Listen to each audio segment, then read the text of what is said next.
thoughts on it. All right, so let's rock out. I never knew how racist I was until I came to Colorado. Because let me tell you how much I absolutely despise speaking with anybody who is a white savior liberal. The amount of racism I have for people of my own kind drives me up a motherfucking wall and is a little bit mind-blowing, to be quite fucking frank. White liberals are the worst people in all of society. They have this complex of superiority about them where they think that they are better than other people, but at the same time they think that they're lesser than other people. So they always play the victim while also saying that they're better than other people by trying to put other people on a pedestal, by trying to also tell other people that, hey, I know that I'm better than you, so I'm going to help you rise up in the ranks. And then when other people call them out for that shit, they're like, no, it's not that I think that I'm better than you. I just know that I'm better than you. So that's why I need to save you.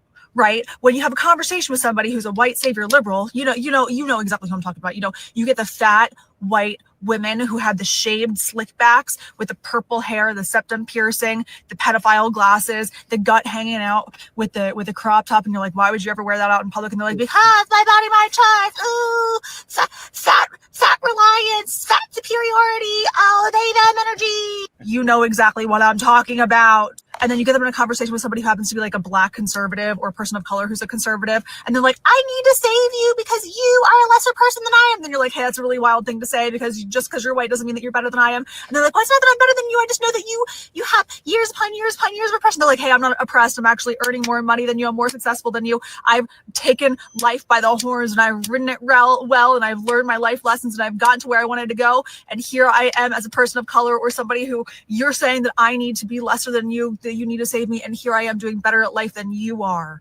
and you still think that you're in a better position than I am in life, that you need to save me and walk me through this. Tell me how this makes sense. Tell me how this makes sense, because it drives me fucking crazy, man. Listen, she's speaking facts right now. She's speaking facts right now. She need to talk. Listen, she needed not just the white liberals. I get it. She getting on her own people. I love it. I love it. Shout out to y'all black people who don't, who don't like y'all own kind getting on to y'all either when they be trying to hold y'all accountable. She holding her own people accountable. You know how a lot of y'all like to say, well, I don't see other white people holding other white people accountable. Well, here you go. Exhibit A. Here you go. Because let me just tell you, all right, now that I'm here in Colorado, we are here for a short period of time, thank God. I'm seeing everything from Colorado on my For You page, and a lot of these conversations that I'm seeing be had between white savior liberals and people who are not white and are not liberals, that's typically how the conversation goes. And I'm just so fucking sick of it. Plus, I'm just sick of not seeing aesthetically pleasing individuals. Get rid of the pedophile glasses. Come on, George Harvey, let's not do that. And the fucking shaved sides with your fucking weird, I can't do it. Septum piercing, I just want to pull it out of your face. I don't know. Call me hateful. I hate every single white savior liberal. I fucking hate you guys. Call me a racist against white liberals because I am. Am I racist against any other race? No. White liberals, I hate you all. Me and her need to have a conversation. Me and her need to have a conversation. What's her at? Yeah. We're going to have this sent to her. We got to find her name. Because she is spitting. I understand it. That's exactly what a lot of people been talking about. These are the things that Anton been talking about, that a lot of conservatives have been talking about. They all have a fucking profile. I kid you not. I'm not making this shit up. I'm not talking about nobody, but it's a fact. It's just like thug niggas. They have a profile, bro. They all have a profile. They dress weird. They have a septum ring. They have these ridiculous haircuts. They always color their hair.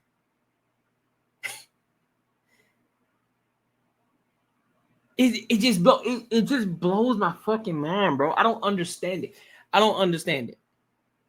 And their mindset is wild. They talk about how it's wild because they talk about how they feel oppressed, but yet they're doing the exact same thing to the other side that they claim the other side is doing to them. They're saying that they don't want to be silenced. They want to be heard. They want to be able to express themselves, right? Imagination, right? They want to be able to express themselves. But yet, and then try to hold the other side, the conservatives, accountable. But yet, when conservatives such as myself would try to hold them accountable for the things that they do, the things that they say, the way that they move and behave, in the way that they just throw shit in your face and trying to change our mind frame and the way we think it to make it seem like that shit is normal when it's really not, because we all know that shit ain't normal. Then we get looked at as the bad guys. Like, how, Sway? How?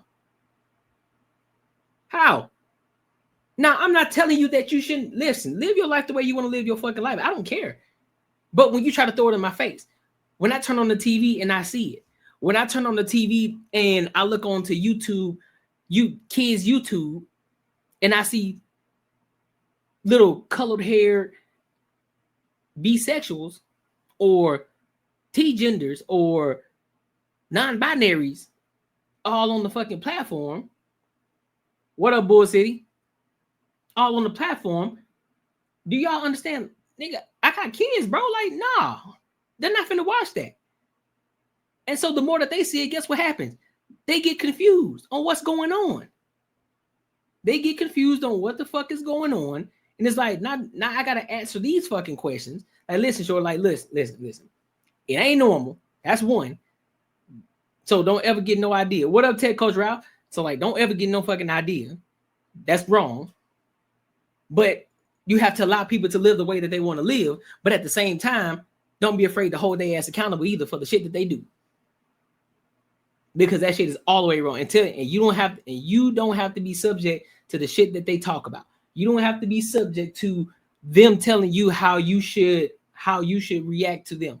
Because it does not make you a homophobe or it doesn't make you a transphobe just because you disagree with it. I can disagree all day. That don't necessarily mean I gotta tell you, hey man, listen, you need to stop doing that shit behind closed doors. I ain't gonna tell you that. Do what you want to do. That's your house. But just don't bring that shit out in front of me where I gotta see it. Because now you infringing on my life. And I'm like, nope. Then I'm gonna say something. Like, I don't need to see that, bro. I don't want to see it. I don't need, nor do I want to see it. Nor does anybody else need or want to see it. The facts. The questions that the kids ask are wild and logical. Most, yeah, they are. And the thing is, they are coming from a genuine place when they ask these questions. They come from a genuine place.